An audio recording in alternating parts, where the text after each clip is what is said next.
जय हिंद मित्रों। मैं पुष्पेंद्र कुमार आप सभी का फ्यूचर स्टडी ग्रुप में स्वागत करता हूं।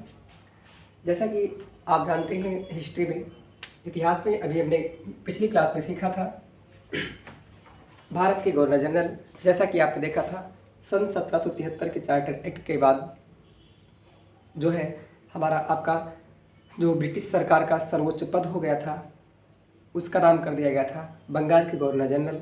और उसके बाद 1833 के चार्टर एक्ट के तहत नाम बदलकर भारत का गवर्नर जनरल कर दिया गया, जिनमें से हमने लॉर्ड विलियम बेंटिक को देखा।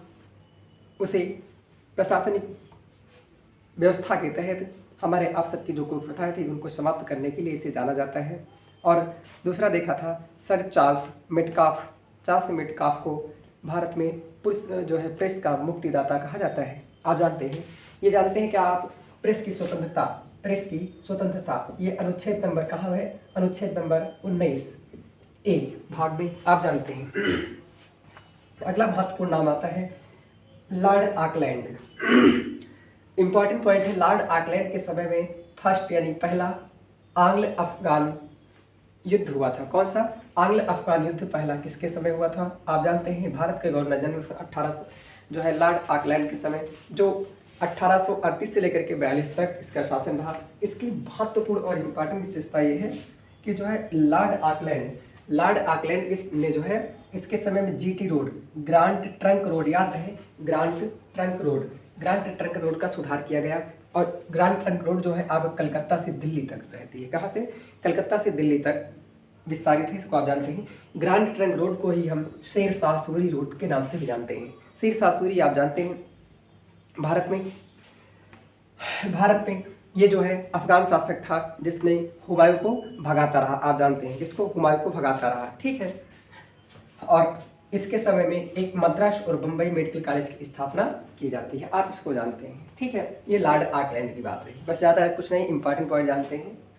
अगला लॉर्ड एलन बरो की विशेषता है कि लॉर्ड एलन बरो का जो शासनकाल होता है 1842 से लेकर 44 तक। आप इससे ध्यान रखेंगे थोड़ा, क्योंकि इनके बीच की हमारी सारी एक ऐतिहासिक घटनाएं, भौगोलिक घटनाएं, अन्य सभी प्रकार की घटनाएं व्यवस्थित हो जाती हैं, इसलिए इन्हें याद रखना जरूरी पड़ जाता है।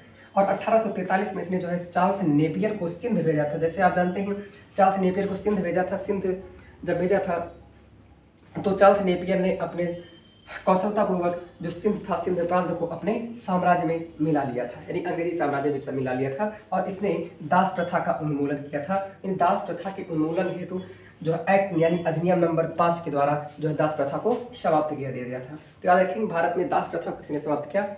इंपॉर्टेंट सवाल है। भारत में दास प्रथा को समाप्त लॉर्ड एलन बरो ने किया था। किसने? लॉर्ड एलन बरो ने किया था। किसके तहत? अधिनियम नंबर 5 के द्वारा, ठीक है। और सन 1843 से 44 से के मध्य जो है थॉमसन योजना प्रस्तुत की गई थी। थॉमसन योजना क्या है? थॉमसन योजना किसके द्वारा प्रस्तुत की गई? लॉर्ड एलन बरो के द्वारा।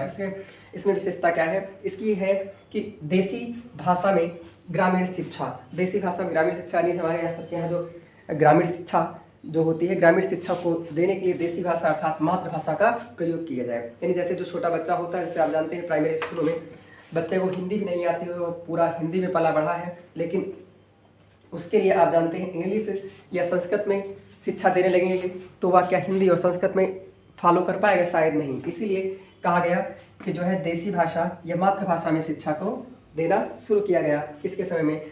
तो आप याद रखेंगे कौन सी योजना के तहत? थॉमसन योजना के तहत। इसे आप याद रखेंगे। और इस प्रकार से हम आप सभी जानते हैं। अगला गवर्नर जनरल आता है भारत का, उसका नाम है लॉर्ड हार्डिंग वही है जिस पर जो है हमारे आप सबके यहाँ आप जानते हैं बहुत विशेष प्रकार की घटनाएं घटित होती है, जिसमें से लॉर्ड हार्डिंग की बात करते हैं। लॉर्ड हार्डिंग 1844 और 48 के मध्य इसका शासनकाल रहा। इसके समय की महत्वपूर्ण घटना है प्रथम आंग्ल सिख युद्ध हुआ था। कौन सा? इंपॉर्टेंट है, याद रखेंगे। प्रथम आंग्ल सिख युद्ध रहेंगे। इसके आप जानते हैं सिविल आदि इनमें संख्या जो है मिलान करने को आ जाते हैं। तो प्रथम आंग्ल सिख युद्ध किसके समय हुआ? तो प्रथम आंग्ल सिख युद्ध 1885 से लेकर के 1845 से 46 के मध्य चलता रहा, ठीक है। प्रथम आंग्ल सिख युद्ध। आगे देख लेंगे इनके समय में होती है लाहौर संधि। कौन सी संधि? आप जानते हैं लाहौर की संधि। लाहौर की संधि, क्या आप ये बता सकते हैं कि लाहौर में भारत का ऐसा कौन सा जो हमारे आप सबके यहाँ मुगल बादशाह है जिसकी समाधि स्थल लाहौर में है? तो वह आप आंसर याद रखेंगे जहांगीर। कौन? जहांगीर। जहांगीर की समाधि स्थल कहाँ है? लाहौर में। आप जानते हैं इस चीज़ को, ठीक है। ये लाहौर संधि कब होती है? 1846 में। और इसके समय की महत्वपूर्ण बात है कि नर बलि प्रथा पर प्रतिबंध किया गया था। नर बलि प्रथा जो है खोंड जात में प्रसिद्ध थी, ठीक है। और उसके बाद हम अगला पढ़ते हैं लॉर्ड डलहौजी। क्या नाम? लॉर्ड डलहौजी। अगला जो हमारे यहाँ सबके यहाँ शासनकाल होता है लॉर्ड डलहौजी का। अगला भारत गवर्नर कौन है? लॉर्ड डलहौजी। लॉर्ड डलहौजी की विशेषता है कि ये 1848 से लेकर के 1856 तक रहता है। और लॉर्ड डलहौजी को हम आप जानते हैं भारत में आधुनिक भारत का स्ट्रक्चर अगर तैयार करने का किसी से है तो वह है लॉर्ड डलहौजी। लॉर्ड डलहौजी वही व्यक्ति है जिसके तहत लॉर्ड डलहौजी वही व्यक्ति है जिसके तहत जो है इसने स्वयं सर्वप्रथम सतारा को ब्रिटिश साम्राज्य में मिलाया था। इसने एक नीति चलाई थी जिसे हम कहते हैं जो है देसी, जिसे कहते हैं रियासत हड़प नीति, ठीक है।